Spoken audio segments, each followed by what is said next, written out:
दगाबाज चीन का खतरनाक प्लान।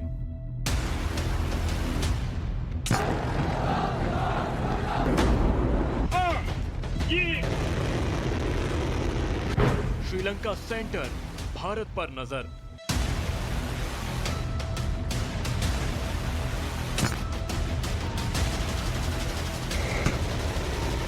हिंद महासागर में चीन की नई साजिश।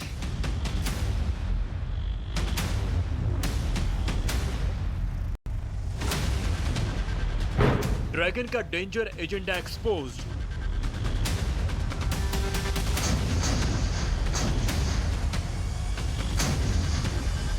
चीन का जासूसी जहाज युआन वोंग 5।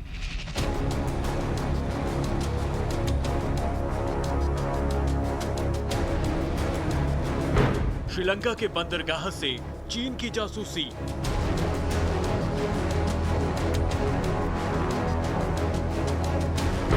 चीन का रिसर्च बहाना, मकसद सुरक्षा में सेंध लगाना।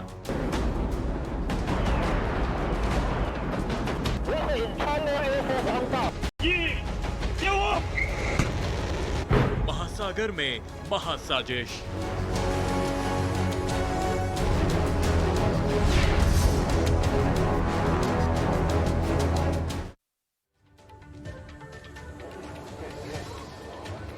नमस्कार, स्वागत है आप सभी का हमारी खास पेशकश में। मैं हूं आपके साथ सौमित्र बुतकर। अक्सर आपने सुना होगा कि चीन कभी भी भरोसा करने लायक नहीं है, क्योंकि कई बार चीन ऐसी ही चालें चलता रहा है और हाल ही में चीन के एक और नापाक चाल ये चल रहा है। पहले श्रीलंका को अपने कर्ज के जाल में फंसाया और अब उस पर अपनी दादागिरी चलाने लगा है। मामला कुछ यूं है कि चीन का एक जासूसी जहाज युआन वोंग 5 श्रीलंका के हम्बनटोटा बंदरगाह पर पहुंच गया है। पहले श्रीलंका ने इस जहाज को अपने तट पर आने से रोका था, लेकिन फिर चीन के सामने आखिरकार उसे दबाव में आना पड़ा और झुकना पड़ा। अब ये जहाज 22 अगस्त तक श्रीलंका के तट पर ही रहेगा। दरअसल भारत और अमेरिका ने भी इस शिप के यहाँ आने पर ऐतराज़ जताया था, क्योंकि दोनों देशों को लगता है कि यहाँ से चीन अपनी जासूसी गतिविधियाँ शुरू कर सकता है। लेकिन उनके विरोध का भी चीन पर कोई असर नहीं पड़ा। इस मसले की नींव कई सालों पहले ही पड़ गई थी। दरअसल श्रीलंका की सरकार चीन से लिया कर्ज चुका नहीं पा रही है और बदले में उसने हम्बनटोटा बंदरगाह को चीन को 99 सालों की लीज पर दे दिया था। यही वजह है कि कर्ज में डूबे श्रीलंका को चीन के सामने झुकना पड़ रहा है और फ्यूल भरने का बहाना बताते हुए इस शिप को यहाँ लाकर खड़ा कर दिया गया है। कहा जा रहा है कि हम्बनटोटा बंदरगाह से चीन का हिंद महासागर क्षेत्र के नॉर्थ वेस्ट हिस्से में सैटेलाइट कंट्रोल और रिसर्च ट्रैकिंग करने का प्लान है। भारत इसे श्रीलंका में चीन की दखलंदाजी के रूप में देख रहा है। चीनी जहाज की जासूसी गतिविधियां भारत की सुरक्षा के लिए भी खतरा हो सकती हैं। आखिर क्या चीन ने अपनी चाल शुरू कर दी है? क्या कर्ज के जाल में डूबे श्रीलंका का चीन गलत फायदा उठा रहा है? भारत के लिए चीन की ये चाल कितनी घातक हो सकती है और कैसे चीन के इस चक्रव्यूह को तोड़ा जाए? आज इसी मुद्दे पर हम करेंगे एक खास चर्चा। मेरे साथ दो खास एक्सपर्ट्स जुड़ रहे हैं, विदेश मामलों के जानकार रविंद्र सचदेव जी और डिफेंस और स्ट्रेटेजिक अफेयर्स के analyst retired lieutenant colonel JS Sodhi ji. आप दोनों का बहुत बहुत स्वागत है। सोडी साहब, पहले मैं आपसे समझना चाहूँगा, भारत के लिए जिस तरह हमारी पाकिस्तान से जुड़ी सीमा और चीन से जुड़ी जो ज़मीनी सीमा है वो इम्पॉर्टेंट है, उस पर हम चर्चा करते हैं, लेकिन ये समुद्री सीमा जो हमारे दक्षिण भारत की तरफ है और अब श्रीलंका की तरफ जहां एक जहाज़ खड़ा है चीन का, वो भी उतना ही इम्पोर्टेंस रखती है। कितनी बड़ी चिंता की बात है कि एक चीनी जासूसी जहाज़ इस समय वहाँ पर खड़ा है। जय हिंद सौमित्रा जी, ये मेरा सौभाग्य है कि मैं आपके न्यूज चैनल में हूँ। 14 मार्च 2013 को जब चीन के वर्तमान राष्ट्रपति जी जिनपिंग पहली बार चीन के राष्ट्रपति बने, तो उसके कुछ महीने बाद सितंबर के महीने में वो कजाकिस्तान गए और वहां पे उन्होंने ऐलान किया वन बेल्ट वन रोड का, जिसका बाद में नाम बदल के हो गया BRI, बेल्ट रोड इनिशिएटिव। अब इस BRI के तहत शुरू में 70 देश थे और जी जिनपिंग ने कहा, जब इसको ऐलान किया कजाकिस्तान में, कि इससे हम चाइना की जो इकोनॉमी है, कमर्शियल लाइंस हैं, उसमें हम इजाफा करेंगे। लेकिन इसमें एक छुपा हुआ मकसद था छुपा हुआ मकसद ये था कि चीन अपनी सैनिक शक्ति को बढ़ाना चाहता था और दुनिया पे अपना राज करना चाहता था। अब क्या हुआ कि 2017 में चीन के कॉन्स्टिट्यूशन में बीआरआई को ऑफिशियली इनकॉर्पोरेट किया गया। इस महीने के लेटेस्ट फिगर्स जो हैं 149 कंट्रीज हैं जो बीआरआई के तहत में है। अब ये जो बीआरआई इनिशिएटिव था, इसके अंदर एक छोटा हिस्सा था स्ट्रिंग ऑफ पर्ल्स का। स्ट्रिंग ऑफ पर्ल्स 3 अहम बंदरगाह को जोड़ता है, ग्वादर पाकिस्तान में, हम्बनटोटा श्रीलंका में और चित्तागोंग ढाका बांग्लादेश में। ये तीनों जो बंदरगाह को जोड़ के स्ट्रिंग ऑफ पर्ल्स बनता है, जिससे कि चीन भारत को समुद्री रास्ते से घेरना चाहता है। अब ग्वादर और हम्बनटोटा पे तो इसका पूरा कब्जा हो गया और चिटागोंग पे भी इसका पूरा कब्जा अभी हुआ नहीं है, लेकिन होने वाला है। तो ये भारत को समुद्री रास्ते से ये घेरना चाहता है और ये जो श्रीलंका में चीन की सर्वेलेंस शिप आई है योंग वोंग 5, जिसको ये ऑफिशियली कह रहे हैं कि ये सैटेलाइट और स्पेस रिसर्च के लिए है, लेकिन ये हकीकत में ये एक स्पाई शिप है जो कि सर्वेलेंस करती है, जो कि दुश्मन की इंस्टॉलेशंस पे अलग अलग देशों पे ये नजर रखती है और जासूसी करती है। भारत के लिए ये बहुत ही एक चिंतापूर्ण की बात है, क्योंकि इस शिप के आने से पहली बात जो स्ट्रिंग ऑफ पर्ल्स की बात थी वो सच होती दिख रही है अब।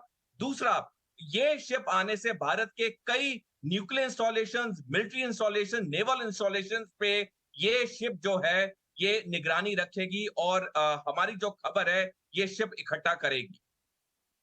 बिल्कुल, तो यानी भारत को चारों तरफ से घेरने की कोशिश चीन कर रहा है। रविंद्र जी, आपको चर्चा में शामिल करना चाहूँगा। यहाँ पर जैसा कि सोडी साहब कह रहे हैं कि स्ट्रिंग ऑफ पर्ल्स धीरे धीरे बनाने की कोशिश हो रही है यहाँ पर चाइना की तरफ से, और अब श्रीलंका को भी इस कब्जे में ले लिया गया है। एक बात ये कही जा रही है कि चाइना की जो शिप है ये इसरो जो हमारा है, जो दक्षिण भारत में मौजूद है, उसमें जो सैटेलाइट ऑपरेशंस होते हैं उनको भी ये ट्रैक कर पाएगा, उनको भी रीड कर पाएगा। जाहिर तौर पर ये तो भारत की सुरक्षा और संप्रभुता पर सवाल है। कैसे हैंडल करना चाहिए भारत को इसे? एब्सोल्युटली। अभी तो ये शुरुआत है। देखिए, अभी ये शिप हम्बनटोटा में खड़ी है, राइट, और 750 किलोमीटर रेंज है, जिसमें ये सैटेलाइट और इलेक्ट्रॉनिक सिग्नल्स, अपलिंक, डाउनलिंक इत्यादि सब की मैपिंग कर सकती है, राइट। तो ये कलेक्ट करेगी। पर पॉइंट ये है, कल को ये शिप आपकी बे ऑफ बंगाल में इंडियन कोस्ट से 200 मील खड़ी होकर के यही काम करेगी, तो आप क्या कर लेंगे? हम कुछ नहीं कर सकते। देखिए, इंटरनेशनल लॉ जो है वाटर्स का, किसी भी देश की बाउंड्री 12 किलोमीटर होती है, 12 नॉटिकल माइल्स करीब, 12 मील ही मान लीजिए, राइट, जिसमें कोई देश नहीं आ सकता, ठीक है।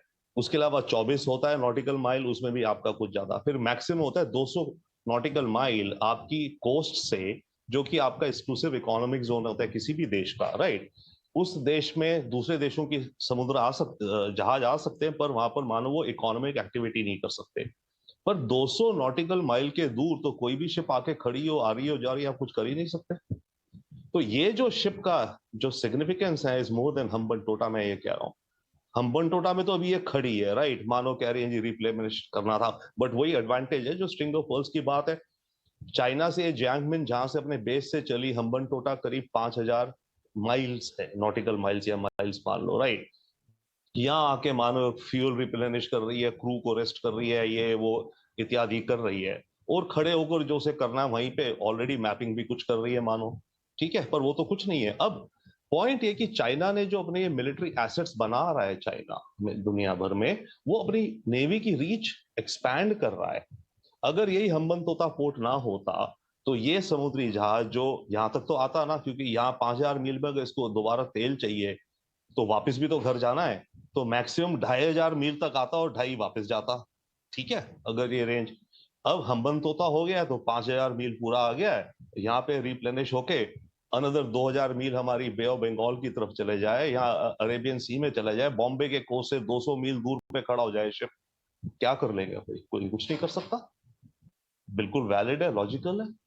पॉइंट इज कि चाइना एडवांस कर रहा है, इन्वेस्ट कर रहा है, और चाइना की मिलिट्री पावर और इन्वेंशन पावर, इनोवेशन पावर बढ़ रही है। और ये शिप केवल अभी किसी को क्या पता, लोग कह रहे हैं सैटेलाइट्स की ट्रैकिंग, रेडार की ट्रैकिंग, मिसाइल्स की ट्रैकिंग करता है, बट अगली वॉर में आधा काम तो पानी के नीचे होगा। तो सी बेड जो है उसकी मैपिंग, राइट, सी बेड कैसा है, वहां मिनरल्स क्या हैं, वहां आपके ड्रोन्स ने आना है। कल को आपको ध्यान हो, फिलीपींस में समुद्र के नीचे एक अमेरिकन सबमरीन क्रैश कर गई थी, क्योंकि एक पहाड़ था समुद्र के नीचे, उसे पता नहीं चला, क्रैश कर गई।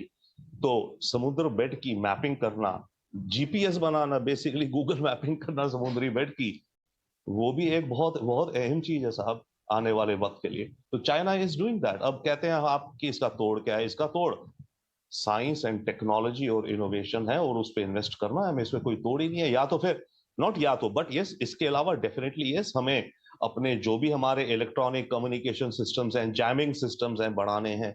ओके, जैम करना सिग्नल्स को कि भी दूसरे का रडार आ रहा है, आप अपनी जो भी फैसिलिटीज हैं वहां पर जिस भी तरह से इलेक्ट्रॉनिक जैमिंग कीजिए, राइट। तो ये कॉम्बिनेशन ऑफ फैक्टर्स है जिससे आप अपनी सर्वेलेंस को कुछ बचा सकते हैं, बट ये रियलिटी है दुनिया की आज की तारीख में, that you can not prevent it. मैं वही कह रहा हूँ दोस्तों। तो है और बात स्थिति ये इसी, जी, हमें इसी के लिए तैयार होना चाहिए जो आप कह रहे हैं। सोडी साहब, मैं ये समझना चाहता था आपसे कि हमारी जो नेवी है उसकी कैपेबिलिटीज़, क्योंकि बहुत बार होता है कि हमारे जो दर्शक हैं, आम लोग हैं, उनको बहुत जानकारी नहीं होती और हम लोग खबरें सिर्फ सतही तौर पर पढ़ते हैं और कई बार चिंता ज़्यादा करने लगते हैं शायद। लेकिन भारत की नेवी भी दुनिया में कम नहीं है किसी से। हमारी नेवी की क्षमताएं क्या है इस समय, और इस तरह अगर कोई टेंशन अगर बढ़ती है अभी इस एरिया में, इस महासागर के एरिया में, तो हम कितने तैयार हैं? अमिता जी, मैं आपके दर्शकों को यह आश्वासन देना चाहूंगा कि जो इंडियन आर्म फोर्सेज हैं, जिसमें आर्मी, नेवी, एयरफोर्स है, ये तीनों पूरी तरह से अब सक्षम है, तैयार हैं देश पे अगर कोई इंसिडेंट होता है उसको टैकल करने के लिए। आज की जो आर्म फोर्सेज हैं वो 1962 की आर्म फोर्सेज नहीं है। आज की आर्म फोर्सेज काफी आधुनिक है, उनके पास लेटेस्ट इक्विपमेंट है। इसका मैं आपको दो छोटा उदाहरण देना चाहूंगा। पूरे विश्व में सिर्फ 14 ऐसे मुल्क हैं जिनके पास एयरक्राफ्ट कैरियर है। भारत के पास दो हैं, एक आईएनएस विक्रमादित्य जो ऑलरेडी है, और थोड़े ही टाइम में आईएनएस विक्रांत जो कुछ दिन पहले हैंड ओवर हो गया है, कोची में बना है ये आत्मनिर्भर भारत के तहत, और कुछ दिन के अंदर ये कमीशन हो जाएगा ऑफिशियली नेवी में। तो हमारे पास दो एयरक्राफ्ट कैरियर हैं, और जैसे मैंने आपको बताया सिर्फ 14 देश के पास एयरक्राफ्ट कैरियर है। पाकिस्तान के पास एक भी एयरक्राफ्ट कैरियर नहीं है। तो ये चीज दिखाती है जो हमारी नेवी है उसकी ताकत बहुत अच्छी है। दूसरा, मैं इसी के साथ एक और आपको एग्जांपल देना चाहूंगा एयरफोर्स का भी, क्योंकि अगर हम श्रीलंका की बात करें, समुद्री जगह की बात करें, चीन की बात करें, पाकिस्तान की बात करें, इसमें एयरफोर्स का भी अहम रोल है। थोड़े ही टाइम में एक डील होने वाली है भारत और रूस के बीच में, जिसके तहत हम टुपलोव TU-160 स्ट्रेटेजिक बॉम्बर खरीदने वाले हैं। पूरे विश्व में सिर्फ 3 ही मुल्क हैं जिनके पास स्ट्रेटेजिक बॉम्बर हैं, और जब ये डील हो जाएगी भारत और रूस के बीच, तो भारत चौथा मुल्क होगा जिसके पास स्ट्रेटेजिक बॉम्बर होंगे। तो ये तो मैंने आपको एग्जांपल दिए हैं दिखाने के लिए जो हमारी आज की डेट में आर्म फोर्सेज हैं, उनकी ताकत बहुत अच्छी है, और विद ईच पासिंग डे इनकी ताकत बढ़ रही है। और क्योंकि 2014 में जब पहली बार प्रधानमंत्री नरेंद्र मोदी जी आए और उन्होंने आत्मनिर्भर भारत और मेक इन इंडिया इनिशिएटिव का नारा दिया, उसका रिजल्ट ये हुआ कि आज से तकरीबन 10 साल पहले जब हम हर डिफेंस की पिन तक की रिक्वायरमेंट हम बाहर से इंपोर्ट करते थे, 8 साल के अंदर ही भारत दुनिया के सबसे टॉप 25 मुल्कों में आ गया है जो आर्म्स एक्सपोर्ट करते हैं। पिछले फाइनेंशियल ईयर में हमने 11,600 करोड़ के आर्म्स एक्सपोर्ट किए, और फाइनेंशियल ईयर 24-25 तक हम 35,000 करोड़ के आर्म्स एक्सपोर्ट करेंगे अपनी डोमेस्टिक रिक्वायरमेंट को पूरी करके। सो हमारे जो आर्म फोर्सेज हैं, चाहे नेवी हो, आर्मी हो, एयरफोर्स हो, वो पूरी तरह से तैयार है कोई भी इवेंचुअलिटी को मीट करने के लिए। चलिए, ये बहुत अच्छी बात आपने बताई यहाँ सोडी साहब, क्योंकि ये जानना बहुत ज़रूरी है कि हम पूरी तरीके से किसी भी टेंशन से निपटने के लिए तैयार हैं कि नहीं हैं।